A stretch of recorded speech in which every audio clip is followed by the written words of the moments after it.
Artificial intelligence AI ಈ ದಶಕದ ಅತ್ಯಂತ ದೊಡ್ಡ ಇಂಡಸ್ಟ್ರಿಯಲ್ ಮೆಗಾ ಟ್ರೆಂಡ್. 2024ರಲ್ಲಿ ಗ್ಲೋಬಲ್ ಎಐ ಮಾರುಕಟ್ಟೆ ಸುಮಾರು 22.6 ಲಕ್ಷ ಕೋಟಿ ಇತ್ತು. ಅದೇ 2028ರ ವೇಳೆಗೆ ಇದು 60 ಲಕ್ಷ ಕೋಟಿಗೂ ಹೆಚ್ಚಾಗುವಂತ ಸಾಧ್ಯತೆ ಇದೆ, ನಿರೀಕ್ಷೆ ಇದೆ. ಅಂದ್ರೆ ಸುಮಾರು 28% CAGR ನಲ್ಲಿ ಗ್ರೋತ್ ಆಗಬಹುದು. ಅಂದಾಜುಗಳ ಪ್ರಕಾರ ಭಾರತದ ಎಐ ಮಾರ್ಕೆಟ್ 2027ರ ವೇಳೆಗೆ ಸುಮಾರು 1.63 ಲಕ್ಷ ಕೋಟಿ ತಲುಪಬಹುದು.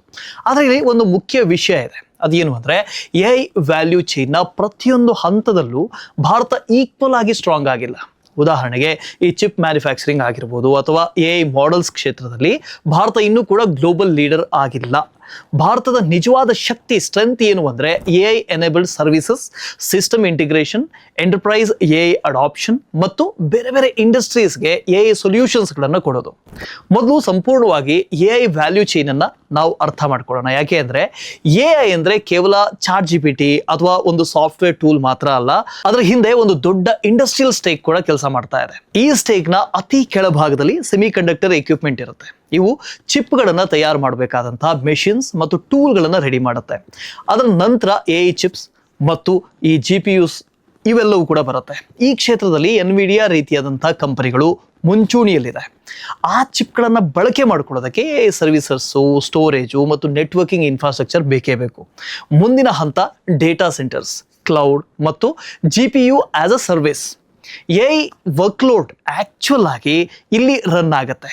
ಈ ಡೇಟಾ ಸೆಂಟರ್ಗಳು ಸರಿಯಾಗಿ ಕೆಲಸ ಮಾಡೋದಕ್ಕೆ ಸಾಕಷ್ಟು ಪವರ್ ಇನ್ಫ್ರಾಸ್ಟ್ರಕ್ಚರ್ ಮತ್ತು ಹೈ ಡೆನ್ಸಿಟಿ GPUಗಳು ತಂಪಾಗಿಡುವುದಕ್ಕೆ ಕೂಲಿಂಗ್ ಸಿಸ್ಟಮ್ಗಳು ಕೂಡ ತುಂಬಾ ಇಂಪಾರ್ಟೆಂಟ್. ಅದರ ನಂತರ ಎಂಟರ್ಪ್ರೈಸ್ ಭಾಗದಲ್ಲಿ ಡೇಟಾ ಇನ್ಫ್ರಾಸ್ಟ್ರಕ್ಚರ್ ಮತ್ತು ಡೇಟಾ ಲೇಬಲಿಂಗ್ಗಳು ಬರ್ತಾ ಹೋಗ್ತವೆ. ಇವು ಕಂಪನಿಯ ಡೇಟಾವನ್ನ ಎಐ ಬಳಸೋದಕ್ಕೆ ರೆಡಿ ಮಾಡುತ್ತೆ. ಆ ನಂತರ ಎಐ ಮಾಡೆಲ್ಸ್ ಮತ್ತು ಸಾಫ್ಟ್ವೇರ್ ಪ್ಲಾಟ್ಫಾರ್ಮ್ಸ್ ಬರ್ತವೆ. ಅದಾದ ಮೇಲೆ ಎಐ ಅಪ್ಲಿಕೇಶನ್ಸ್ ಮತ್ತು ಎಂಟರ್ಪ್ರೈಸ್ ಸಾಫ್ಟ್ವೇರ್, ಕೊನೆಯದಾಗಿ ಸೈಬರ್ ಸೆಕ್ಯೂರಿಟಿ ಮತ್ತು ಎಐ ಗವರ್ನೆನ್ಸ್ ಬರುತ್ತೆ. ಹೀಗಾಗಿ ಈ ವಿಡಿಯೋದಲ್ಲಿ ನಾವು ಎಐ ವ್ಯಾಲ್ಯೂ ಚೈನ್ ಅನ್ನ 10 ಲೇಯರ್ಗಳಾಗಿ ವಿಂಗಡಣೆ ಮಾಡಿಕೊಂಡು ವಿವರಿಸ್ತಾ ಹೋಗೋಣ. ಇದರಿಂದ ಎಐ ಆಪರ್ಚುನಿಟಿಯನ್ನ ಕೇವಲ ಆಪ್ಸ್ ಅಥವಾ ಈ ಎಐ ಮಾಡೆಲ್ಸ್ ಮೂಲಕ ಮಾತ್ರವಲ್ಲ, ಸಂಪೂರ್ಣ ಇಂಡಸ್ಟ್ರಿಯಲ್ ಸ್ಟೇಕ್ನ ಮೂಲಕ ಅರ್ಥ ಮಾಡ್ಕೊಳ್ಳುವಂಥ ಪ್ರಯತ್ನ ಮಾಡೋಣ. ಈ ಫ್ರೇಮ್ವರ್ಕ್ನ ಪ್ರಕಾರ 2025ರಲ್ಲಿ ಗ್ಲೋಬಲ್ ಎಐಗೆ ಸಂಬಂಧಪಟ್ಟಂತ ಆಪರ್ಚುನಿಟಿ ಎಷ್ಟು ಗೊತ್ತಾ? ಅದು 92 ಲಕ್ಷ ಕೋಟಿ. ಆದರೆ ಇಲ್ಲಿ ಒಂದು ವಿಷಯವನ್ನು ನಾವು ನೆನಪಿಟ್ಕೋಬೇಕು, ಇದು ಒಂದೇ ಮಾರ್ಕೆಟ್ ಸೈಜ್ ಇರೋದಿಲ್ಲ. ಇದರಲ್ಲಿ ಸೆಮಿ ಕಂಡಕ್ಟರ್ಸ್ ಬೇರೆ, ಚಿಪ್ಸ್ಗಳು ಬೇರೆ ಮತ್ತು ಅವುಗಳಿಗೆ ಸಂಬಂಧಪಟ್ಟಂತ ಡೌನ್ ಸ್ಟ್ರೀಮ್ ಇಂಡಸ್ಟ್ರಿಗಳು ಇವು ಕೂಡ ಸೇರ್ಕೊಂಡಿದ್ದಾವೆ. ಕೆಲವು ಕಡೆ ರೆವಿನ್ಯೂ ಕೂಡ ಒಂದಕ್ಕೊಂದು ಓವರ್ಲ್ಯಾಪ್ ಆಗಿರುತ್ತೆ. 2030ರ ಹೊತ್ತಿಗೆ ಈ ಅವಕಾಶ ಒಟ್ಟು 269 ಲಕ್ಷ ಕೋಟಿಗೂ ಹೆಚ್ಚಾಗಬಹುದು ಅಂತ ಹೇಳಲಾಗ್ತಾ ಇದೆ. ಅಂದ್ರೆ ಸುಮಾರು 25% CAGR ನಲ್ಲಿ ಗ್ರೋತ್ ಆಗುವಂತ ಸಾಧ್ಯತೆ ಇದೆ.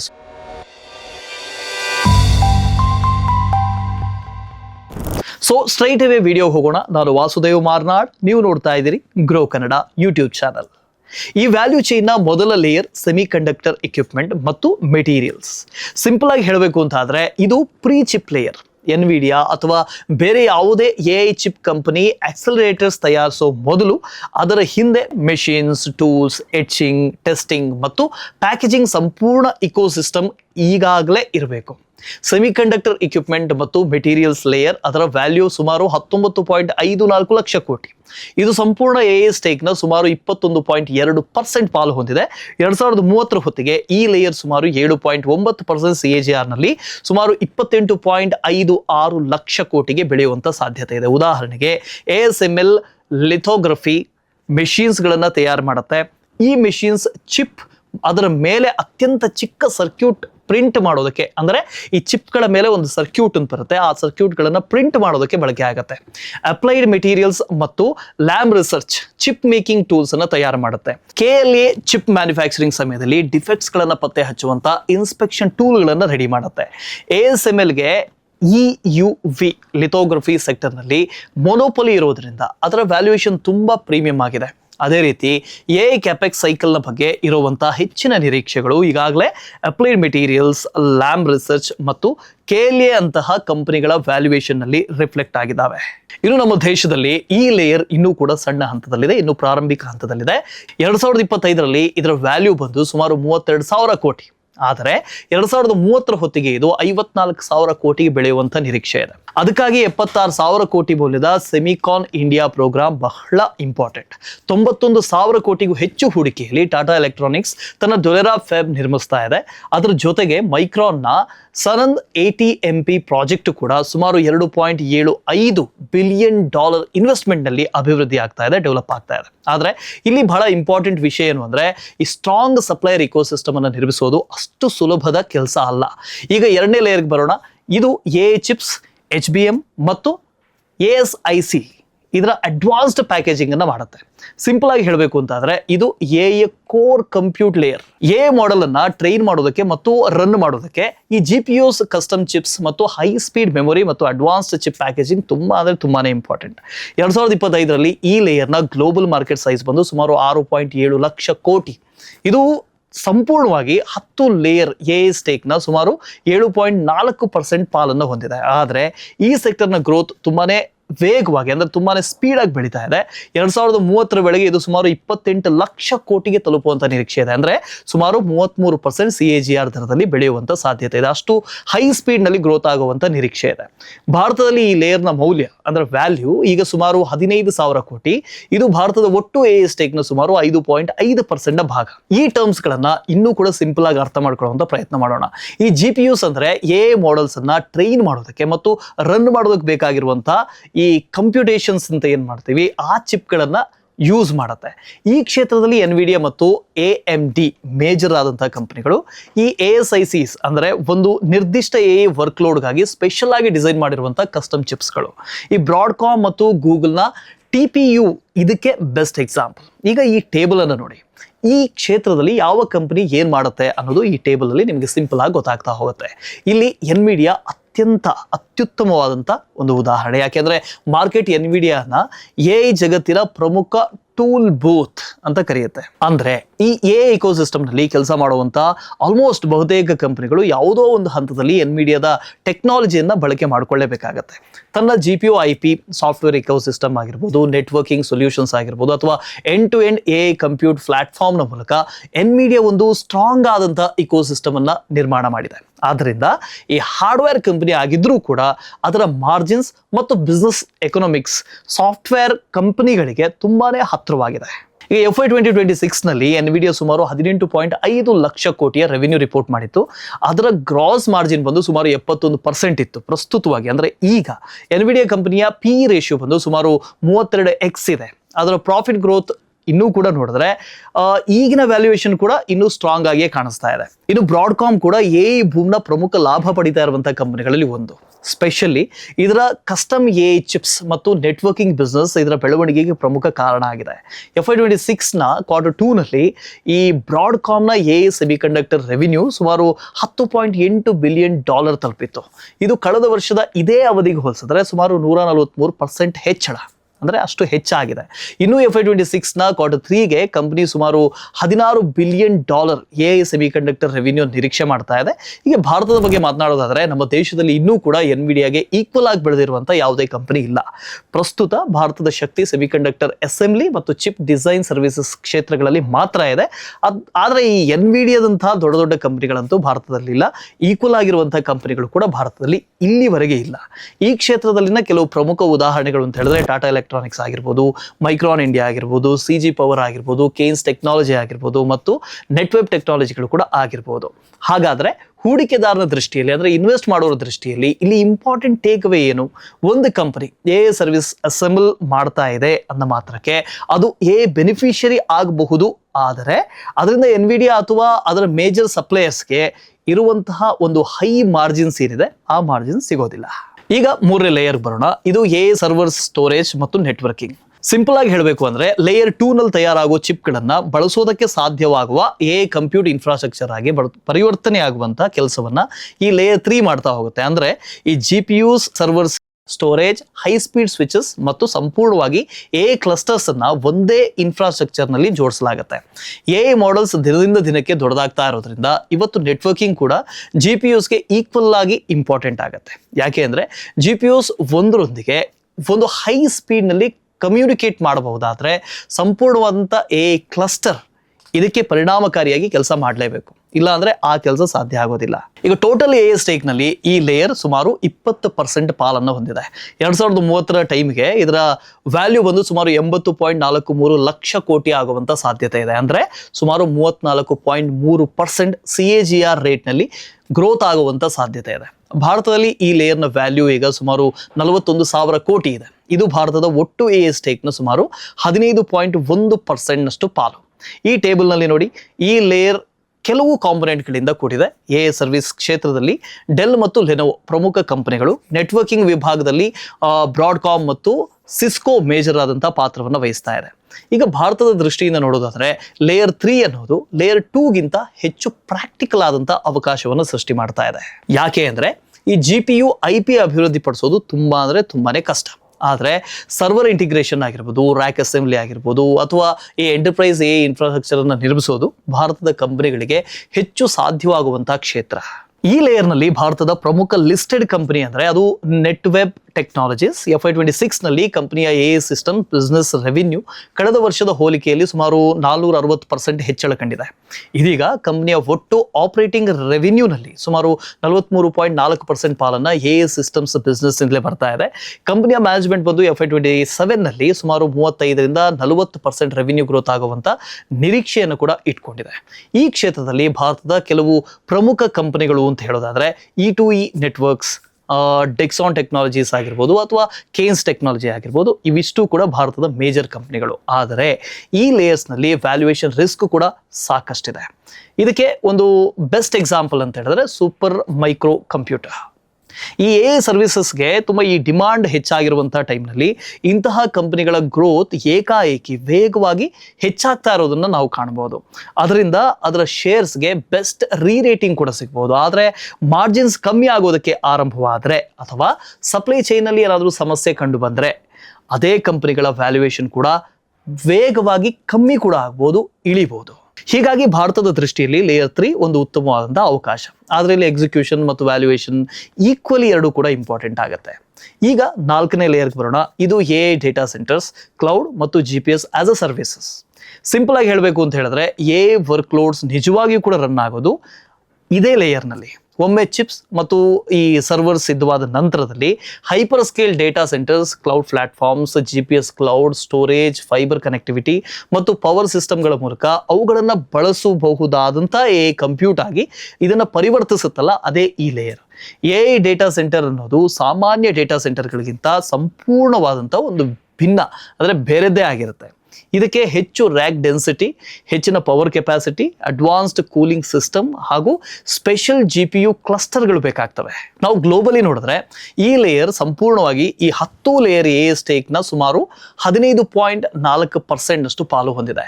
ಭಾರತದ ದೃಷ್ಟಿಯಲ್ಲಿ ನೋಡೋದಾದ್ರೆ ಈ ಲೇಯರ್ ಇನ್ನೂ ಕೂಡ ಹೆಚ್ಚು ಮಹತ್ವದ್ದಾಗಿದೆ. 2025ರಲ್ಲಿ ಇದರ ಮಾರ್ಕೆಟ್ ಸೈಜ್ ಬಂದು ಸುಮಾರು 64,000 ಕೋಟಿ ಇತ್ತು. ಇದು ಭಾರತದ ಒಟ್ಟು AI ಸ್ಟೇಕ್ನ ಸುಮಾರು 24.6% ಪಾಲನ್ನು ಹೊಂದಿದೆ. ಅಂದರೆ ಈ ಭಾರತದ AI ಇಕೋಸಿಸ್ಟಮ್ನಲ್ಲಿ ಇದೇ ಅತ್ಯಂತ ದೊಡ್ಡ ಮತ್ತು ಪ್ರಮುಖವಾದಂಥ ಲೇಯರ್. 2030 ಹೊತ್ತಿಗೆ ಇದು ಸುಮಾರು 1.69 ಲಕ್ಷ ಕೋಟಿ ತಲುಪುವಂಥ ಸಾಧ್ಯತೆ ಇದೆ. ಈ ಟೇಬಲ್ನಲ್ಲಿ ನೋಡಿದ್ರೆ ಜಾಗತಿಕ ಮಟ್ಟದಲ್ಲಿ AWS, ಮೈಕ್ರೋಸಾಫ್ಟ್ ಅಜ್ಯೂರ್, ಈ ಗೂಗಲ್ ಕ್ಲೌಡ್ ಆಗಿರ್ಬೋದು, ಒರಾಕಲ್ ಕ್ಲೌಡ್ ಆಗಿರ್ಬೋದು, ಇವೆಲ್ಲವೂ ಕೂಡ ಪ್ರಮುಖವಾದಂಥ ಒಂದು ಹೈಪರ್ ಸ್ಕೇಲರ್ಸ್ ಆಗಿ ಆಗಿದ್ದಾವೆ. ಈಗ GPU ಕ್ಲೌಡ್ ವಿಭಾಗದಲ್ಲಿ ಈ ಕೋರ್ ವೇವ್ಸ್ ಆಗಿರ್ಬೋದು ಅಥವಾ ಬೇರೆ ಬೇರೆ ಕಂಪ್ನಿಗಳಾಗಿರ್ಬೋದು, ಈ ಕಂಪ್ನಿಗಳು ಪ್ರಮುಖವಾದಂಥ ಪಾತ್ರವನ್ನು ಹೊಂದಿದೆ. ಭಾರತದಲ್ಲಿ ಈ ಲೇಯರ್ಸ್ನ ಪ್ರಮುಖ ಕಂಪನಿಗಳು ಅಂತ ಹೇಳಿದ್ರೆ ಅದು ರಿಲಯನ್ಸ್ ಜಿಯೋ ಅಥವಾ ಈ ಏರ್ಟೆಲ್ ಆಗಿರ್ಬೋದು, ಅನಂತರಾಜ್ ಆಗಿರ್ಬೋದು, ಇವು. ಏಪ್ರಿಲ್ 2025 ವೇಳೆಗೆ ಭಾರತದಲ್ಲಿ ಒಟ್ಟು ಡೇಟಾ ಸೆಂಟರ್ಸ್ ಕೆಪಾಸಿಟಿ ಬಂದು ಸುಮಾರು 1263 ಮೆಗಾವ್ಯಾಟ್ ಇತ್ತು. 2030 ವೇಳೆಗೆ ಬಂದಾಗ ಇದು 4,500 ಮೆಗಾವ್ಯಾಟ್ ದಾಟುವಂಥ ಸಾಧ್ಯತೆ ಇದೆ. ಇದಕ್ಕೆ ಸುಮಾರು 20ರಿಂದ 25 ಮಿಲಿಯನ್ ಡಾಲರ್ ಹೂಡಿಕೆ ಆಗುವಂಥ ಸಾಧ್ಯತೆ ಇದೆ, ನಿರೀಕ್ಷೆ ಇದೆ. ಇನ್ಫ್ರಾಸ್ಟ್ರಕ್ಚರ್ ಭಾಗದಲ್ಲಿ ಅನಂತರಾಜ್ ಪ್ರಮುಖ ಡೇಟಾ ಸೆಂಟರ್ ಎಕ್ಸ್ಪ್ಯಾನ್ಷನರಿ ಸ್ಟೋರಿ ಆಗಿದೆ. ಕಂಪನಿಯ ಮ್ಯಾನೇಜ್ಮೆಂಟ್ FY27 ವೇಳೆಗೆ 1,200 ಕೋಟಿ ರೆವಿನ್ಯೂ ಮತ್ತು FY32 ಇದರ ವೇಳೆಗೆ 9,000 ಕೋಟಿ ರೆವಿನ್ಯೂ ಗಳಿಸುವಂತ ಗುರಿಯನ್ನು ಹೊಂದಿದೆ. ಇದನ್ನ ಅರ್ಥ ಮಾಡ್ಕೊಳ್ಬೇಕು ಅಂದ್ರೆ ನೀವು ಈ ಉದಾಹರಣೆಯನ್ನ ನೋಡಲೇಬೇಕು. FY26 ನಲ್ಲಿ ಕಂಪನಿಯ ಒಟ್ಟು ರೆವಿನ್ಯೂ ಹೋಲಿಸಿದ್ರೆ 1,200 ಕೋಟಿ ಅಂದ್ರೆ ಅದ್ರ ಸುಮಾರು ಅರ್ಧದಷ್ಟು. ಇದರಿಂದ ಮ್ಯಾನೇಜ್ಮೆಂಟ್ ಎಷ್ಟು ವೇಗವಾಗಿ ಬೆಳವಣಿಗೆ ನಿರೀಕ್ಷೆ ಮಾಡ್ತಾ ಇದೆ ಅನ್ನೋದು ಗೊತ್ತಾಗುತ್ತೆ.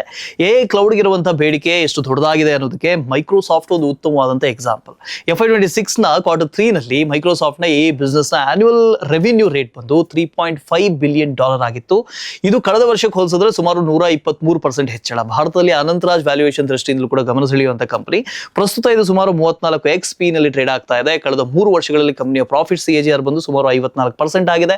ಇದರಿಂದ ಇದರ PG ರೇಷಿಯೋ ಕೂಡ ಸುಮಾರು 0.66 ಆಗುತ್ತೆ. ಆದ್ರೆ ಇಲ್ಲಿ ಒಂದು ಪ್ರಮುಖವಾದಂತಹ ರಿಸ್ಕ್ ಕೂಡ ಇದೆ. ಅಂದ್ರೆ ಈ ಕ್ಷೇತ್ರದಲ್ಲಿ ದೊಡ್ಡ ಪ್ರಮಾಣದಲ್ಲಿ ಹೂಡಿಕೆ ಅಗತ್ಯ ಇದೆ. ಆದ್ರಿಂದ ಹೂಡಿಕೆದಾರರು ಕೇವಲ ರೆವಿನ್ಯೂ ಗ್ರೋತ್ ಮಾತ್ರ ಅಲ್ಲ, ಅದರ ಜೊತೆಗೆ ಯುಟಿಲೈಸೇಷನ್, ಎಬಿಟಾ, ಕ್ಯಾಶ್ ಫ್ಲೋ, ಪ್ರತಿ GPUಗೆ ಆಗುವಂತ ಡಿಪ್ರಿಸಿಯೇಷನ್ ನ ಮೇಲೂ ಕೂಡ ಗಮನ ಹರಿಸಬೇಕು. ಈಗ 5ನೇ ಲೇಯರ್ ಬರೋಣ. ಮೇಲ್ನೋಟಕ್ಕೆ ಇದು ಅಷ್ಟೊಂದು ಅಟ್ರಾಕ್ಟಿವ್ ಅಂತ ಅನ್ಸಲ್ಲ. ಎಕೋಸಿಸ್ಟಮ್ ನಲ್ಲಿ ಇದು ಅತ್ಯಂತ ಪ್ರಮುಖವಾದಂತಹ ಇಂಪಾರ್ಟೆಂಟ್ ಆದಂತಹ ಪಾರ್ಟ್. ಇದು ಪವರ್ ಇನ್ಫ್ರಾಸ್ಟ್ರಕ್ಚರ್. ಸಿಂಪಲ್ ಆಗಿ ಹೇಳಬೇಕು ಅಂತ ಹೇಳಿದ್ರೆ ಡೇಟಾ ಸೆಂಟರ್ಸ್ ಅಂದ್ರೆ ದೊಡ್ಡ ಪ್ರಮಾಣದಲ್ಲಿ ಈ ಕರೆಂಟ್ ಅನ್ನ ಅಂದ್ರೆ ಪವರ್ ಅನ್ನ ಬಳಕೆ ಮಾಡ್ಕೊಳ್ಳುತ್ತೆ. ಇಂಡಸ್ಟ್ರಿಯಲ್ ಫೆಸಿಲಿಟೀಸ್ ಗಳಿಗೆ GPUs ಮತ್ತು ಈ ಸರ್ವರ್ಸ್ ಗಳು ಸರಿಯಾಗಿ ಕೆಲಸ ಮಾಡಬೇಕು ಅಂತ ಹೇಳಿದ್ರೆ ನಿರಂತರವಾಗಿ ಪವರ್ ಸಪ್ಲೈ ಬೇಕೇ ಬೇಕು. ಬಲವಾದಂತಹ ಗ್ರಿಡ್ ಇನ್ಫ್ರಾಸ್ಟ್ರಕ್ಚರ್ ಬೇಕೇ ಬೇಕು. ಈ ಲೇಯರ್ ನಲ್ಲಿ ಪವರ್ ಜನರೇಷನ್ ಆಗಿರ್ಬೋದು, ಟ್ರಾನ್ಸ್ಮಿಷನ್ ಆಗಿರ್ಬೋದು, ಸಬ್ಸ್ಟೇಷನ್ಸ್ ಆಗಿರ್ಬೋದು, ಟ್ರಾನ್ಸ್ಫಾರ್ಮರ್ಸ್ ಆಗಿರ್ಬೋದು, ರಿನ್ಯೂಯಬಲ್ ಎನರ್ಜಿ ಆಗಿರ್ಬೋದು, ಗ್ಯಾಸ್ ಟರ್ಬೈನ್ಸ್ ಆಗಿರ್ಬೋದು ಅಥವಾ ನ್ಯೂಕ್ಲಿಯರ್ ಪವರ್ ಕೂಡ ತುಂಬಾನೇ ಇಂಪಾರ್ಟೆಂಟ್. 2025ರಲ್ಲಿ ಜಾಗತಿಕ ಡೇಟಾ ಸೆಂಟರ್ ಪವರ್ ಇನ್ಫ್ರಾಸ್ಟ್ರಕ್ಚರ್ ನ ಮಾರ್ಕೆಟ್ ಸುಮಾರು 3.37 ಲಕ್ಷ ಕೋಟಿ ಇತ್ತು.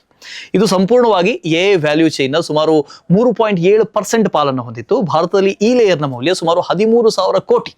ಇದು ಭಾರತದ ಸ್ಟೇಕ್ ನ ಸುಮಾರು 4.9% ಪಾಲು. ಇಲ್ಲಿ ಒಂದು ಮುಖ್ಯ ಈ ಅಂಕಿಅಂಶವನ್ನ ನೋಡೋಣ. IEA ಪ್ರಕಾರ 2024ರಲ್ಲಿ ಜಾಗತಿಕ ಡೇಟಾ ಸೆಂಟರ್ಸ್ ಅಂದ್ರೆ ಗ್ಲೋಬಲ್ ಡೇಟಾ ಸೆಂಟರ್ಸ್ ಒಟ್ಟು ಸುಮಾರು 415 ಟೆರಾವ್ಯಾಟ್ ಅವರ್ಸ್ ವಿದ್ಯುತ್ ಅನ್ನ ಬಳಕೆ ಮಾಡಿಕೊಳ್ಳುತ್ತೆ. ಇದು ಜಾಗತಿಕ ವಿದ್ಯುತ್ ಬಳಕೆ ಸುಮಾರು 1.5%. 2030ರ ವೇಳೆಗೆ ಇದು 945 ಟೆರಾವ್ಯಾಟ್ ಫರ್ ಅವರ್ ಆಗಬಹುದು ಅಂತ ಹೇಳಲಾಗುತ್ತೆ. ಅಂದ್ರೆ ಡೇಟಾ ಸೆಂಟರ್ಸ್ ನ ವಿದ್ಯುತ್ ಬಳಕೆ, ಪವರ್ ಕನ್ಸಂಪ್ಷನ್ ಇದೆಯಲ್ಲ, ಮುಂದಿನ ಕೆಲವು ವರ್ಷಗಳಲ್ಲಿ 2 ಪಟ್ಟು ಆಗುತ್ತೆ, ಇದು ಡಬಲ್ ಆಗುತ್ತೆ ಅನ್ನೋ ನಿರೀಕ್ಷೆ ಇದೆ.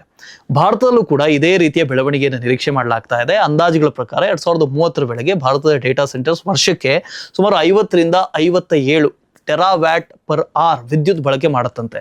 ಉದಾಹರಣೆಗೆ ಭಾರತದಲ್ಲಿ ABB ಡೇಟಾ ಸೆಂಟರ್ಸ್ಗೆ ಬೇಕಾಗುವಂಥ ಟ್ರಾನ್ಸ್ಫಾರ್ಮರ್ಸ್, ಈ ಸ್ವಿಚ್ ಗೇರ್ಸ್ ಹಾಗೂ ಈ ಸರ್ಕ್ಯೂಟ್ ಬ್ರೇಕರ್ಸ್ ಸೇರಿದಂತೆ ಹಲವು ಪವರ್ ಸೊಲ್ಯೂಷನ್ಸ್ ಅನ್ನ ಇದು ಒದಗಿಸ್ತಾ ಇದೆ.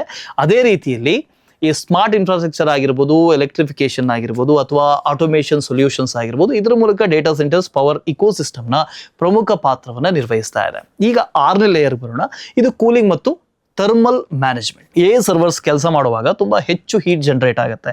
ಸಾಮಾನ್ಯವಾಗಿ ಡೇಟಾ ಸೆಂಟರ್ಸ್ಗಳಲ್ಲಿ ಬಳಸುವಂತಹ ಈ ಟ್ರೆಡಿಷನಲ್ ಕೂಲಿಂಗ್ ಸಿಸ್ಟಮ್ಸ್ ಇವತ್ತಿನ ಹೈ ಡೆನ್ಸಿಟಿ GPU ರ್ಯಾಕ್ಸ್ಗಳಿಗೆ ಸಾಕಾಗೋದಿಲ್ಲ. ಅದಕ್ಕಾಗಿಯೇ ಡೇಟಾ ಸೆಂಟರ್ಸ್ನಲ್ಲಿ ಲಿಕ್ವಿಡ್ ಕೂಲಿಂಗ್ ಅಥವಾ ಡೈರೆಕ್ಟ್ ಟು ಚಿಪ್ ಕೂಲಿಂಗ್ ಅಥವಾ ಇಮ್ಮರ್ಷನ್ ಕೂಲಿಂಗ್ ನಂತಹ ಅಡ್ವಾನ್ಸ್ಡ್ ಟೆಕ್ನಾಲಜಿಯನ್ನು ಬಳಕೆ ಮಾಡಿಕೊಳ್ಳಲಾಗುತ್ತೆ. ಲಿಕ್ವಿಡ್ ಕೂಲಿಂಗ್ ಅಂದ್ರೆ ಗಾಳಿಯ ಬದಲಿಗೆ ಲಿಕ್ವಿಡ್ ಅನ್ನು ಬಳಸಿಕೊಂಡು ಹೀಟ್ ಅನ್ನ ಕಂಟ್ರೋಲ್ ಮಾಡೋದು. ಜಾಗತಿಕವಾಗಿ ಈ ಲೇಯರ್ ಸಂಪೂರ್ಣವಾಗಿ ಸ್ಟೇಕ್ ನ ಸುಮಾರು 2% ಮಾತ್ರ ಇದೆ. ಆದರೆ 2030ರ ಹೊತ್ತಿಗೆ ಇದು ಸುಮಾರು 16.5% CAGR ರೇಟ್ ನಲ್ಲಿ ಬೆಳವಣಿಗೆ ಆಗುವಂತ ನಿರೀಕ್ಷೆ ಇದೆ. ಭಾರತದಲ್ಲಿ ಈ ಅವಕಾಶ ಇನ್ನೂ ಕೂಡ ಬಹಳ ದೊಡ್ಡದಾಗಿದೆ. 2025ರಲ್ಲಿ ಸುಮಾರು 23,000 ಕೋಟಿ ಇದ್ದಂತ ಮಾರ್ಕೆಟ್ 2030ರ ಹೊತ್ತಿಗೆ 71,000 ಕೋಟಿ ಆಗಬಹುದು ಅನ್ನೋ ನಿರೀಕ್ಷೆ ಇದೆ. ಅಂದ್ರೆ ಸುಮಾರು 25.6% CAGR ರೇಟ್ ನಲ್ಲಿ ಇದು ಗ್ರೋ ಆಗುವಂತ ಸಾಧ್ಯತೆ ಇದೆ ಅಂತ ಹೇಳಲಾಗ್ತಾ ಇದೆ. ಜಾಗತಿಕವಾಗಿ ಕೂಲ್ IT ಆಗಿರ್ಬೋದು ಅಥವಾ ಈ ಆಸ್ಟೆಕ್ ಆಗಿರ್ಬೋದು, ಈ ಕ್ಷೇತ್ರದಲ್ಲಿ ಪ್ರಮುಖವಾದಂತಹ ಕಂಪನಿಗಳು. ಭಾರತದ ವಿಷಯಕ್ಕೆ ಬರೋದಾದ್ರೆ ನಮ್ಮ ದೇಶದ ಬಿಸಿ ಹವಾಮಾನ ಮತ್ತು ವೇಗವಾಗಿ ಬೆಳೀತಾ ಇರುವಂತಹ ಡೇಟಾ ಸೆಂಟರ್ ಕೆಪಾಸಿಟಿ ಕಾರಣದಿಂದಾಗಿ ಕೂಲಿಂಗ್ ಇನ್ನೂ ಕೂಡ ಹೆಚ್ಚು ಪ್ರಮುಖ ಪಾತ್ರವನ್ನ ವಹಿಸುತ್ತೆ. ಈ ಕ್ಷೇತ್ರಕ್ಕೆ ಸಂಬಂಧಪಟ್ಟಂತ ಭಾರತೀಯ ಕಂಪನಿಗಳು ಅಂದ್ರೆ ಬ್ಲೂ ಸ್ಟಾರ್ ಇದೆ, ವೋಲ್ಟಾಸ್ ಇದೆ, ಪ್ರಮುಖವಾದಂತಹ ಕಂಪನಿಗಳು. ಆದ್ರೆ ಇಲ್ಲಿ ವ್ಯಾಲ್ಯೂಯೇಷನ್ ಅಂಶವನ್ನ ನಾವು ಮರೆಯೋ ಹಾಗಿಲ್ಲ. ಉದಾಹರಣೆಗೆ ಜಾಗತಿಕ ಕಂಪನಿಗಳಾದಂತಹ ವರ್ಟಿಕ್ ಈಗಾಗಲೇ ಸುಮಾರು 83x P ನಲ್ಲಿ ಟ್ರೇಡ್ ಆಗ್ತಾ ಇದೆ. ಅದೇ ರೀತಿ ಬ್ಲೂ ಸ್ಟಾರ್ ಮತ್ತು ಈ ವೋಲ್ಟಾಸ್ ಇವುಗಳನ್ನ ವಿಶ್ಲೇಷಣೆ ಮಾಡೋದಾದ್ರೆ ಅವರ ಕನ್ಸ್ಯೂಮರ್ ಏರ್ ಕಂಡೀಷನರ್ ಬಿಸ್ನೆಸ್ ಮತ್ತು ಈ ಡೇಟಾ ಸೆಂಟರ್ ಕೂಲಿಂಗ್ ಬಿಸ್ನೆಸ್ ಅನ್ನ ಪ್ರತ್ಯೇಕವಾಗಿ ನಾವು ಬೇರೆಯಾಗಿ ಭಿನ್ನವಾಗಿ ನೋಡಬೇಕಾಗತ್ತೆ. ಉದಾಹರಣೆಗೆ ಬ್ಲೂ ಸ್ಟಾರ್ ಮ್ಯಾನೇಜ್ಮೆಂಟ್ ನ ಪ್ರಕಾರ ಭಾರತದ ಡೇಟಾ ಸೆಂಟರ್ MEP ಅಂದ್ರೆ ಮೆಕ್ಯಾನಿಕಲ್, ಎಲೆಕ್ಟ್ರಿಕಲ್ ಅಂಡ್ ಪಂಪಿಂಗ್, ಇದು ಮಾರ್ಕೆಟ್ ಬಂದು ಸುಮಾರು 3,500 ಕೋಟಿ ಮೌಲ್ಯವನ್ನು ಹೊಂದಿದೆ, ಅಂದ್ರೆ ವ್ಯಾಲ್ಯೂವನ್ನು ಹೊಂದಿದೆ. ಇದರಲ್ಲಿ ಬ್ಲೂ ಸ್ಟಾರ್ ನ ಬಿಸ್ನೆಸ್ ಈಗಾಗಲೇ ಸುಮಾರು 1,000 ಕೋಟಿಯಷ್ಟಿದೆ. ಮುಂದಿನ 3 ವರ್ಷಗಳಲ್ಲಿ ಇದನ್ನ 3,000 ಕೋಟಿಗೆ ತೆಗೆದುಕೊಂಡು ಹೋಗುವಂತ ಗುರಿಯನ್ನ ಮ್ಯಾನೇಜ್ಮೆಂಟ್ ಹೊಂದಿದೆ. ಇದು ಒಂದು ಬೆಟರ್ ಗ್ರೋತ್ ಪೊಟೆನ್ಷಿಯಲ್ ಅನ್ನ ತೋರಿಸ್ತಾ ಇದೆ. ಆದ್ರೆ ಇಲ್ಲಿ ಪ್ರಮುಖವಾದಂತ ಇನ್ನೊಂದು ವಿಷಯ ಇದೆ. ಬ್ಲೂ ಸ್ಟಾರ್ ನ ಸ್ವಂತ ಕೂಲಿಂಗ್ ಇಕ್ವಿಪ್ಮೆಂಟ್ ಈಗ ಅದರ ಡೇಟಾ ಸೆಂಟರ್ MEP ಬಿಸ್ನೆಸ್ ಅಲ್ಲಿ ಬಹಳ ಸಣ್ಣ ಪಾತ್ರ ಮಾತ್ರ ವಹಿಸ್ತಾ ಇದೆ. ಇಂದಿಗೂ ಕೂಡ ಹೆಚ್ಚಿನ ಕೂಲಿಂಗ್ ಇಕ್ವಿಪ್ಮೆಂಟ್ ಅನ್ನ ಡೇಟಾ ಸೆಂಟರ್ ಆಪರೇಟರ್ಸ್ ಬೇರೆ ಬೇರೆ ಕಂಪನಿಗಳಿಂದಲೇ ಪರ್ಚೇಸ್ ಮಾಡ್ತಾ ಇದ್ದಾರೆ. ಬ್ಲೂ ಸ್ಟಾರ್ ಈಗಷ್ಟೇ ತನ್ನ ಸಂಪೂರ್ಣವಾದಂತಹ ಕೂಲಿಂಗ್ ಪ್ರಾಡಕ್ಟ್ ಪೋರ್ಟ್ಫೋಲಿಯೋವನ್ನ ನಿರ್ಮಾಣ ಮಾಡ್ತಾ ಇದೆ. ಈಗ 7ನೇ ಲೇಯರ್ ಬರೋಣ. ಇದು ಡೇಟಾ ಇನ್ಫ್ರಾಸ್ಟ್ರಕ್ಚರ್, ಡೇಟಾ ಲೇಬಲಿಂಗ್ ಮತ್ತು ಮೆಷಿನ್ ಲರ್ನಿಂಗ್ ಆಪರೇಷನ್ಸ್. ಜಗತ್ತಿನಲ್ಲಿ ಒಂದು ಸರಳವಾದಂತಹ ನಿಯಮ ಇದೆ, ಗಾರ್ಬೇಜ್ ಡೇಟಾ ಇನ್ ಗಾರ್ಬೇಜ್ ಔಟ್ ಅಂತ. ಅಂದ್ರೆ ಕಂಪನಿಯ ಡೇಟಾ ಸರಿಯಾಗಿ ಇಲ್ಲದೆ ಹೋದ್ರೆ ಎಷ್ಟೇ ಶಕ್ತಿಶಾಲಿ ಮಾಡೆಲ್ ಇದ್ರೂ ಕೂಡ, ಎಷ್ಟೇ ಪವರ್ಫುಲ್ ಮಾಡೆಲ್ ಇದ್ರೂ ಕೂಡ ಉಪಯುಕ್ತವಾದಂತಹ ಆನ್ಸರ್ಗಳನ್ನ ಕೊಡೋದಕ್ಕೆ ಸಾಧ್ಯ ಆಗೋದಿಲ್ಲ. ಕಂಪನಿಯ ಡೇಟಾ ಅಸ್ತವ್ಯಸ್ತವಾಗುತ್ತೆ ಅಥವಾ ಬೇರೆ ಬೇರೆ ಕಡೆ ಚದುರಿ ಹೋದಂತಾಗತ್ತೆ. ಏಜೆಂಟ್ ಸರಿಯಾಗಿ ಕೆಲಸ ಮಾಡೋದಕ್ಕೆ ಸಾಧ್ಯನೇ ಆಗೋದಿಲ್ಲ. ಈ ಲೇಯರ್ನಲ್ಲಿ data lakes, data warehouses, data pipelines, observatory tools ಮತ್ತು ಮಾಡೆಲ್ ಡೆಪ್ಲಾಯ್ಮೆಂಟ್ ಟೂಲ್ಗಳು ಕೂಡ ಸೇರಿದ್ದಾವೆ. ಸಿಂಪಲ್ ಆಗಿ ಹೇಳಬೇಕು ಅಂದ್ರೆ ಈ ಲೇಯರ್ ಕಂಪನಿಯ ಡೇಟಾವನ್ನ ರೆಡಿ ಮಾಡುತ್ತೆ. ಅಂದ್ರೆ 2025ರಲ್ಲಿ ಈ ಲೇಯರ್ನ ಗ್ಲೋಬಲ್ ಮಾರ್ಕೆಟ್ ಸೈಜ್ ಬಂದು ಸುಮಾರು 6.41 ಲಕ್ಷ ಕೋಟಿ ಇತ್ತು. ಇದು ಸಂಪೂರ್ಣವಾಗಿ ಸ್ಟೇಕ್ನ ಸುಮಾರು 7% ಪಾಲು. ಭಾರತದಲ್ಲಿ ಈ ಲೇಯರ್ ಸುಮಾರು 36,000 ಕೋಟಿ ಮೌಲ್ಯ ಹೊಂದಿದೆ, ವ್ಯಾಲ್ಯೂ ಹೊಂದಿದೆ. ಇದು ಭಾರತದ ಸ್ಟೇಕ್ನಲ್ಲಿ ಸುಮಾರು 13.2% ಪಾಲು. ಜಾಗತಿಕವಾಗಿ ಸ್ನೋಫ್ಲೇಕ್ ಅಥವಾ ಮೈಕ್ರೋಸಾಫ್ಟ್ ಫೇಬ್ರಿಕ್ ಅಥವಾ ಗೂಗಲ್ ಬಿಗ್ ಕ್ವೈರಿ ಅಥವಾ AWS ರೆಡ್ ಶಿಫ್ಟ್ ಈ ತರದಾದಂತಹ ಡೇಟಾ ಪ್ಲಾಟ್ಫಾರ್ಮ್ ಕಂಪನಿಗಳಿದ್ದಾವೆ. ಡೇಟಾ ಲೇಬಲಿಂಗ್ ಕ್ಷೇತ್ರದಲ್ಲಿ ಸ್ಕೇಲ್ AI ಅಥವಾ ಆಪನ್ ಈ ತರದ ಕಂಪನಿಗಳಿದ್ದಾವೆ. ಈಗ 8ನೇ ಲೇಯರ್ಗೆ ಬರೋಣ. ಇದು ಮಾಡೆಲ್ಸ್ ಅಥವಾ ಸಾಫ್ಟ್ವೇರ್ ಪ್ಲಾಟ್ಫಾರ್ಮ್. ಸರಳವಾಗಿ ಹೇಳಬೇಕು ಅಂದ್ರೆ, ಸಿಂಪಲ್ ಆಗಿ ಹೇಳಬೇಕು ಅಂದ್ರೆ, ಇದು ಇಂಟೆಲಿಜೆನ್ಸ್ ಲೇಯರ್. ಇಲ್ಲಿ ಫೌಂಡೇಶನ್ ಮಾಡೆಲಿಂಗ್ ಆಗಿರ್ಬೋದು ಅಥವಾ ಲಾರ್ಜ್ ಲ್ಯಾಂಗ್ವೇಜ್ ಮಾಡೆಲ್ಸ್ ಆಗಿರ್ಬೋದು, ಮಲ್ಟಿ ಮಾಡೆಲ್ ಮಾಡೆಲ್ಸ್ ಆಗಿರ್ಬೋದು ಅಥವಾ ಪ್ಲಾಟ್ಫಾರ್ಮ್ ಅಥವಾ ಫೈನ್ ಟ್ಯೂನಿಂಗ್ ಟೂಲ್ಸ್ಗಳು ಕೂಡ ನಿರ್ಮಾಣ ಆಗುತ್ತೆ ಈ ಮುಖಾಂತರ. ಸರಳವಾಗಿ ಒಂದು ಎಕ್ಸಾಂಪಲ್ ಮೂಲಕ ನೋಡೋಣ. ಚಿಪ್ಸ್ AI ಅಥವಾ ಇಂಜಿನ್ ಚಿಪ್ಸ್ AI ಒಂದು ಇಂಜಿನ್ ಆಗಿದ್ರೆ ಮಾಡೆಲ್ ಅದರ ಬ್ರೈನ್ ಆಗಿರುತ್ತೆ. ಅಂದ್ರೆ ಹೇಗೆ ಯೋಚಿಸುವಂತ, ಅರ್ಥ ಮಾಡ್ಕೊಳ್ಳುವಂತ ಸಾಮರ್ಥ್ಯವನ್ನ ನೀಡೋದೇ ಈ ಲೇಯರ್. ಇವತ್ತು ಈ ಲೇಯರ್ ಸಂಪೂರ್ಣವಾಗಿ ಜಾಗತಿಕ ಸ್ಟೇಕ್ನ ಸುಮಾರು 1.9% ಮಾತ್ರ ಇದೆ. ಆದ್ರೆ ಇದರ ಗ್ರೋತ್ ಬಂದು ಬಹಳ ಸ್ಪೀಡ್ ಆಗಿ ಆಗ್ತಾ ಇದೆ. 2030 ಹೊತ್ತಿಗೆ ಈ ಮೌಲ್ಯ 9 ಲಕ್ಷ ಕೋಟಿ ದಾಟುವಂತ ಸಾಧ್ಯತೆ ಇದೆ, ನಿರೀಕ್ಷೆ ಇದೆ. ಭಾರತದಲ್ಲಿ ಈ ಲೇಯರ್ನ ಮೌಲ್ಯ ಬಂದು ಈಗ 16,000 ಕೋಟಿ ಇದೆ. ಇದು ಭಾರತದ ಒಟ್ಟು ಸ್ಟೇಕ್ನ ಸುಮಾರು 5.8% ಪಾಲು. ಈ ಲೇಯರ್ಗೆ ಜಾಗತಿಕ ಮಟ್ಟದಲ್ಲಿ ಹಲವು ಪ್ರಮುಖ ಕಂಪನಿಗಳು ಕಾರ್ಯನಿರ್ವಹಿಸ್ತಾ ಇದೆ. ಅದು ಫ್ರಂಟಿಯರ್ ಮಾಡೆಲ್ ಕ್ಷೇತ್ರದಲ್ಲಿ ಓಪನ್ ಆಗಿರ್ಬೋದು ಅಥವಾ ಆಂಥ್ರೋಪಿಕ್ ಆಗಿರ್ಬೋದು ಅಥವಾ ಗೂಗಲ್ ಡೀಪ್ ಮೈಂಡ್ ಆಗಿರ್ಬೋದು, ಇದು ಪ್ರಮುಖ ಕಂಪನಿಗಳು. ಓಪನ್ ಸೋರ್ಸ್ ಮಾಡೆಲ್ ನ ಕಡೆ ನೋಡಿದ್ರೆ ಮೆಟಾ ಇದೆ ಅಥವಾ ಡೀಪ್ ಸೀಕ್ ಈ ತರದ ಪ್ರಮುಖವಾದಂತಹ ಇಕೋಸಿಸ್ಟಮ್ಗಳು ಕೂಡ ಇದಾವೆ. ಭಾರತದಲ್ಲಿ ಇಂಡಿಯಾ ಮಿಷನ್ ನ ಮೂಲಕ ದೇಶೀಯ ಫೌಂಡೇಶನ್ ಮಾಡೆಲ್ ಅಂದ್ರೆ ಇಂಡಿಜಿನಿಯಸ್ ಆದಂತಹ ಫೌಂಡೇಶನ್ ಮಾಡೆಲ್ ಅನ್ನ ಡೆವಲಪ್ ಮಾಡ್ತಾ ಇದ್ದೀವಿ.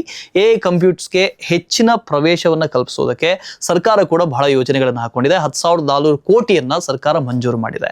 ಸೊ ಇದರ ಭಾಗವಾಗಿ ದೇಶದಾದ್ಯಂತ GPU ಸೇರಿದಂತೆ ಒಂದು ಶೇರ್ಡ್ ಕಂಪ್ಯೂಟ್ ಇನ್ಫ್ರಾಸ್ಟ್ರಕ್ಚರ್ ಅನ್ನ ನಿರ್ಮಿಸಲಾಗ್ತಾ ಇದೆ. ಭಾರತದ ಪ್ರಮುಖ ಸ್ಟಾರ್ಟ್ಅಪ್ಗಳು ಅಂತ ಹೇಳಿದ್ರೆ ಅದು ಸರ್ವಂ ಅಥವಾ ಹಲವು ಲ್ಯಾಂಗ್ವೇಜ್ ಸ್ಟಾರ್ಟ್ಅಪ್ಗಳು ಕೂಡ ಈ ಲಿಸ್ಟ್ ನಲ್ಲಿ ಬರ್ತವೆ. ಆದ್ರೆ ಇಲ್ಲಿ ಒಂದು ಇಂಪಾರ್ಟೆಂಟ್ ಆದಂತಹ ವಿಷಯ ಇದೆ, ಅದನ್ನ ನೀವು ನೆನಪಿನಲ್ಲಿ ಇಟ್ಕೊಳ್ಳಬೇಕು. ಸ್ವಂತ ಮಾಡೆಲ್ಸ್ ಅನ್ನ ನಿರ್ಮಿಸೋದು ಭಾರತದ ದೃಷ್ಟಿಯಲ್ಲಿ ಬಹಳ ಮುಖ್ಯ. ವಿಶೇಷವಾಗಿ ಭಾರತೀಯ ಭಾಷೆಗಳಲ್ಲಿ ಟೆಕ್ನಾಲಜಿಕಲ್ ಸಾವರ್ನಿಟಿ ಅಥವಾ ಈ ಪಬ್ಲಿಕ್ ಡಿಜಿಟಲ್ ಇನ್ಫ್ರಾಸ್ಟ್ರಕ್ಚರ್ಗಾಗಿ ಇದು ಬಹಳಷ್ಟು ಅಗತ್ಯ. ಆದ್ರೆ ಇಲ್ಲಿ ಮಾಡೆಲ್ಸ್ಗಳಿಂದ ನೇರವಾಗಿ ಹಣ ಗಳಿಸೋದು ಇನ್ನೂ ಕೂಡ ಅಷ್ಟು ಸುಲಭ ಅಲ್ಲ. ಯಾಕೆಂದ್ರೆ ಮಾಡೆಲ್ ಟ್ರೈನಿಂಗ್ಗೆ ತುಂಬಾನೇ ಖರ್ಚಾಗತ್ತೆ. ಅದ್ರ ಜೊತೆಗೆ ದೊಡ್ಡ ಮಟ್ಟದಲ್ಲಿ ಈ ಡಿಸ್ಟ್ರಿಬ್ಯೂಷನ್ ಕೂಡ ಅಗತ್ಯ ಇದೆ. ಹಾಗಾಗಿ ಭಾರತದಲ್ಲಿ ಮಾಡೆಲ್ಗಳನ್ನ ಸೃಷ್ಟಿ ಮಾಡೋದು ಬಹಳನೇ ಕಷ್ಟ, ಅದರಿಂದ ದುಡ್ಡು ಮಾಡೋದು ಕೂಡ ಬಹಳನೇ ಕಷ್ಟ. ಆರಂಭದಲ್ಲಿ ಕಂಪನಿ ತನ್ನದೇ ಆದಂತಹ ಮಾಡೆಲ್ಸ್ ಅಭಿವೃದ್ಧಿ ಪಡಿಸೋದಕ್ಕೆ ಹೆಚ್ಚು ಒತ್ತನ್ನು ನೀಡಿತ್ತು. ಆದ್ರೆ ನಂತರದಲ್ಲಿ ತನ್ನ ಗಮನವನ್ನ ಕ್ಲೌಡ್ ಸರ್ವಿಸ್ನ ಕಡೆಗೆ ಹೆಚ್ಚಾಗಿ ಕೇಂದ್ರೀಕರಿಸೋದಕ್ಕೆ ಮುಂದಾಯಿತು. ಈಗ 9ನೇ ಲೇಯರ್ನ ಕಡೆ ಬರೋಣ. ಇದು ಅಪ್ಲಿಕೇಶನ್ಸ್ ಮತ್ತು ಎಂಟರ್ಪ್ರೈಸ್ ಸಾಫ್ಟ್ವೇರ್. ಕೊನೆಗೂ ಕೂಡ ಎಂಡ್ ಯೂಸರ್ಗೆ ತಲುಪುವಂತ ಹಂತನೇ ಈ ಲೇಯರ್. ಈ ಲೇಯರ್ನಲ್ಲಿ ಕೋಡಿಂಗ್ ಆಗಿರ್ಬೋದು, ಅಸಿಸ್ಟೆನ್ಸ್ ಆಗಿರ್ಬೋದು, ಕಸ್ಟಮರ್ ಸರ್ವಿಸ್ ಆಗಿರ್ಬೋದು, CRM ಆಗಿರ್ಬೋದು, ಹೆಲ್ತ್ ಕೇರ್ ಫಿನಾನ್ಸ್ ಹಾಗೂ ಮ್ಯಾನುಫ್ಯಾಕ್ಚರಿಂಗ್ ಸೇರಿದಂತೆ ಹಲವು ಅಪ್ಲಿಕೇಶನ್ಸ್ಗಳು ಸೇರಿದ್ದಾವೆ. ಇಲ್ಲಿ ಒಂದು ಸಿಂಪಲ್ ಆದಂಥ ವಿಷಯ ಇದೆ, ಅದನ್ನ ನಾವು ಅರ್ಥ ಮಾಡ್ಕೋಬೇಕು. ಅತ್ಯುತ್ತಮ ಅಪ್ಲಿಕೇಶನ್ ಅಂದ್ರೆ ಕೇವಲ ಒಂದು ಚಾಟ್ ಬಾಟ್ ಮಾತ್ರ ಅಲ್ಲ. ಅತ್ಯುತ್ತಮ ಅಪ್ಲಿಕೇಶನ್ ಅಂದ್ರೆ ಈಗಾಗಲೇ ಬಳಸ್ತಾ ಇರುವಂತ ವರ್ಕ್ ಫ್ಲೋನಲ್ಲಿ ಯಾವುದೇ ತೊಂದರೆ ಇಲ್ಲದೆ ಸುಲಭವಾಗಿ ಅದನ್ನ ಅಪ್ಲೈ ಮಾಡುವಂಥದ್ದು ಇರಬೇಕು. ಅಲ್ಲಿ ಈಗಾಗಲೇ ಈ ಬಜೆಟ್ಟು, ಆಕ್ಟಿವ್ ಯೂಸರ್ಸು ಅಥವಾ ಯಾವುದನ್ನು ನಾವು ಅಳಿಬಹುದಲ್ಲ ಅಂಥ ರಿಟರ್ನ್ ಟು ಇನ್ವೆಸ್ಟ್ಮೆಂಟ್ ROI ಕೂಡ ಇರಬಹುದು. ಅಂಥ ಅಪ್ಲಿಕೇಶನ್ಗಳೇ ದೀರ್ಘಾವಧಿಯಲ್ಲಿ ಹೆಚ್ಚು ಯಶಸ್ವಿ ಆಗುತ್ತೆ, ಮುಂದಿನ ಫ್ಯೂಚರ್ನಲ್ಲಿ ಹೆಚ್ಚು ಯಶಸ್ವಿ ಆಗುತ್ತೆ. 2025ರಲ್ಲಿ ಈ ಲೇಯರ್ ಜಾಗತಿಕವಾಗಿ AS ಟೆಕ್ನ ಸುಮಾರು 18.2% ಪಾಲನ್ನು ಹೊಂದಿದೆ. ಭಾರತದಲ್ಲಿ ಇದರ ಮೌಲ್ಯ ಬಂದು ಸುಮಾರು 12,000 ಕೋಟಿ ಇದೆ. ಇದು ಭಾರತದ AS ಟೆಕ್ನ ಸುಮಾರು 4.5% ಭಾಗ. ಗ್ಲೋಬಲಿ ಮೈಕ್ರೋಸಾಫ್ಟ್, ಸೇಲ್ಸ್ ಫೋರ್ಸ್ ಆಗಿರ್ಬೋದು ಅಥವಾ ಸರ್ವಿಸ್ ನಾವು, ಒರಾಕಲ್, ಎಂಟರ್ಪ್ರೈಸ್ ಸಾಫ್ಟ್ವೇರ್ ಕ್ಷೇತ್ರದ ಪ್ರಮುಖ ಕಂಪನಿಗಳಾಗಿದ್ದಾವೆ. AI ಕೋಡಿಂಗ್ ಟೂಲ್ಸ್ ವಿಭಾಗದಲ್ಲಿ ಗಿಟ್ ಹಬ್ ನಂತಹ ಬೇರೆ ಬೇರೆ ಪ್ಲಾಟ್ಫಾರ್ಮ್ಸ್ಗಳು ಕೂಡ ಇದ್ದಾವೆ. ಇನ್ನು ವರ್ಟಿಕಲ್ AI ಕ್ಷೇತ್ರದಲ್ಲಿ ಗಮನಾರ್ಹವಾದಂಥ ಒಂದಷ್ಟು ಕಂಪನಿಗಳಿದ್ದಾವೆ. ಭಾರತದ ದೃಷ್ಟಿಯಲ್ಲಿ ಈ ಲೇಯರ್ನಲ್ಲಿ ಅತ್ಯುತ್ತಮ ಅವಕಾಶಗಳು ಇನ್ನೂ ಕೂಡ ಇದೆ. ಆದರೆ ಇಲ್ಲಿ ಒಂದು ಸಣ್ಣ ರಿಸ್ಕ್ ಕೂಡ ಇದೆ. ಅತ್ಯುತ್ತಮ AI ಅಪ್ಲಿಕೇಶನ್ ಕಂಪನಿಗಳಲ್ಲಿ ಹಲವು ಇನ್ನೂ ಪ್ರೈವೇಟ್ ಕಂಪನೀಸ್ಗಳು ಇದ್ದಾವೆ.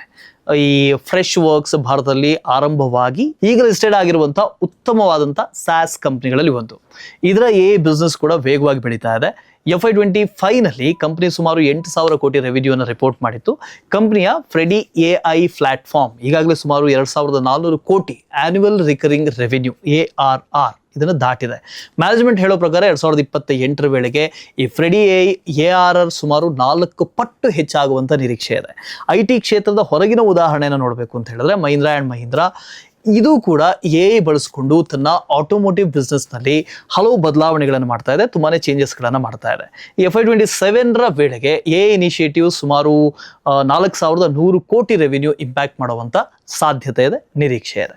ಆದರೆ ಕಂಪನಿಯ ಒಟ್ಟು ರೆವಿನ್ಯೂಗೆ ಹೋಲಿಸಿದ್ರೆ ಇದು ಇನ್ನೂ ಕೂಡ ಕೇವಲ 2% ಮಾತ್ರ ಇದೆ. ಅಂದರೆ ಈ ಅವಕಾಶ ಇನ್ನೂ ಆರಂಭಿಕ ಹಂತದಲ್ಲಿ ಇದೆ ಅನ್ನೋದು ಇದನ್ನು ತೋರಿಸ್ತಾ ಇದೆ. ವ್ಯಾಲ್ಯೂಯೇಷನ್ ಬಗ್ಗೆ ಮಾತಾಡಬೇಕು ಅಂತ ಹೇಳಿದ್ರೆ ಸೇಲ್ಸ್ ಫೋರ್ಸ್ ಸುಮಾರು 20ರಿಂದ 24x P ನಲ್ಲಿ ಟ್ರೇಡ್ ಆಗ್ತಾ ಇದೆ. ಇನ್ನೊಂದು ಕಡೆ ಪಾಲೆಂಟಿರ್ ಸುಮಾರು 144x P ನಲ್ಲಿ ಟ್ರೇಡ್ ಆಗ್ತಾ ಇದೆ. AI ಸಾಫ್ಟ್ವೇರ್ ಕಂಪನೀಸ್ಗೆ ವಿಶೇಷವಾಗಿ ಸ್ಟ್ರಾಂಗ್ ಆದಂಥ ಪ್ಲಾಟ್ಫಾರ್ಮ್ ಲಾಕ್ ಇನ್ ಹೊಂದಿರುವಂಥ ಕಂಪನಿಗಳಿಗೆ ಮಾರ್ಕೆಟ್ ಎಷ್ಟು ದೊಡ್ಡ ಪ್ರೀಮಿಯಂ ನೀಡುತ್ತೆ ಅನ್ನೋದು ಇದರಿಂದ ಗೊತ್ತಾಗುತ್ತೆ. ಈಗ ನಮ್ಮ ಕೊನೆಯ ಮತ್ತು 10ನೇ ಲೇಯರ್ಗೆ ಬರೋಣ. ಇದು ಸೈಬರ್ ಸೆಕ್ಯೂರಿಟಿ ಮತ್ತು AI ಗವರ್ನೆನ್ಸ್. AI ದಿನದಿಂದ ದಿನಕ್ಕೆ ಹೆಚ್ಚು ಸ್ಟ್ರಾಂಗ್ ಆಗ್ತಾ ಹೋಗ್ತಾ ಇದೆ. ಇದರ ಸೆಕ್ಯೂರಿಟಿ ರಿಸ್ಕ್ ಕೂಡ ಹೆಚ್ಚಾಗ್ತಾ ಹೋಗ್ತಾ ಇದೆ. ಇವತ್ತು ಕಂಪನಿಗಳು ಕೇವಲ ಸರ್ವರ್ಸ್ ಮತ್ತು ಪಾಸ್ವರ್ಡ್ಗಳನ್ನು ಮಾತ್ರ ಸೆಕ್ಯೂರ್ ಮಾಡ್ಕೊಳ್ಳೋದೇ ಸಾಧ್ಯ ಆಗೋದಿಲ್ಲ. ಅವು ತಮ್ಮ ಡೇಟಾ, AI ಮಾಡೆಲ್ಸ್, APS ಮತ್ತು ಟ್ರೈನಿಂಗ್ ಪೈಪ್ಲೈನ್ಗಳನ್ನು ಕೂಡ ಸೆಕ್ಯೂರ್ ಮಾಡಿಡಬೇಕಾಗತ್ತೆ. AI ಗವರ್ನೆನ್ಸ್ ಅಂದರೆ AIಯನ್ನು ಜವಾಬ್ದಾರಿಯುತವಾಗಿ ಡೆವಲಪ್ ಮಾಡೋದು ಮತ್ತು ಅದನ್ನು ಬಳಕೆ ಮಾಡೋದು.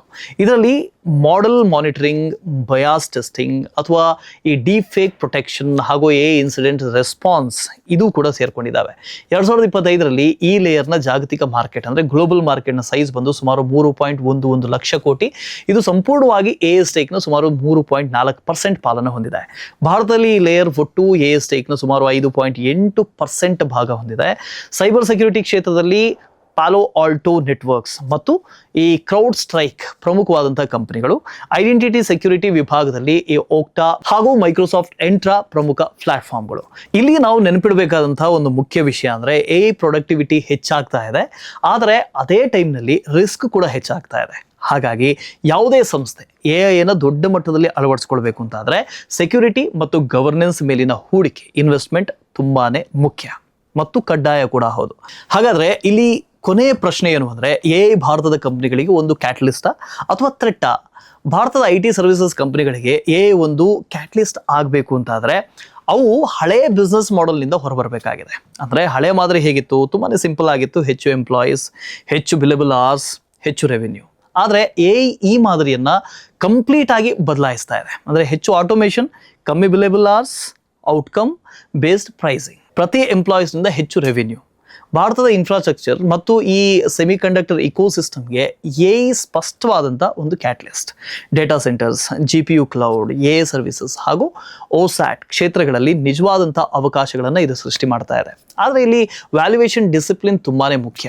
ಯಾಕೆ ಅಂದರೆ ಇವೆಲ್ಲವೂ ಕೂಡ ಕ್ಯಾಪಿಟಲ್ ಇಂಟೆನ್ಸಿವ್ ಆದಂಥ ಬಿಸ್ನೆಸ್ಸಸ್ಗಳು, ಹೆಚ್ಚು ಕ್ಯಾಪೆಕ್ಸ್ ಬೇಡುವಂಥ ಬಿಸ್ನೆಸ್ಗಳು.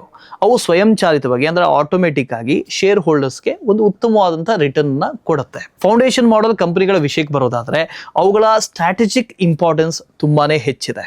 ಆದರೆ ಪ್ರಾಫಿಟಬಿಲಿಟಿಯ ಬಗ್ಗೆ ಇನ್ನೂ ಕೂಡ ಸ್ಪಷ್ಟತೆ ಇಲ್ಲ.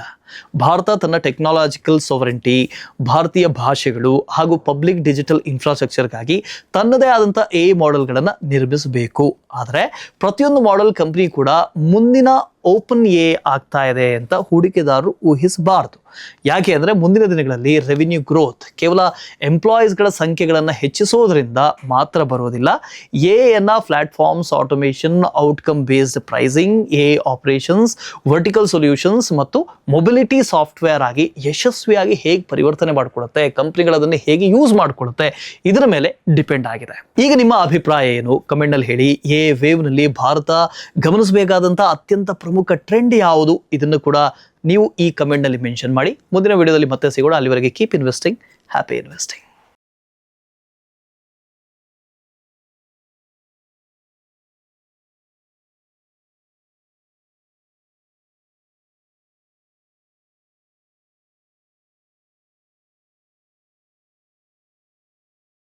Investment in securities market are subject to market risks. Read all the related documents carefully before investing. Please read the risk disclosure documents carefully before investing in equity shares, derivatives, mutual fund, and or other instruments traded on the stock exchanges.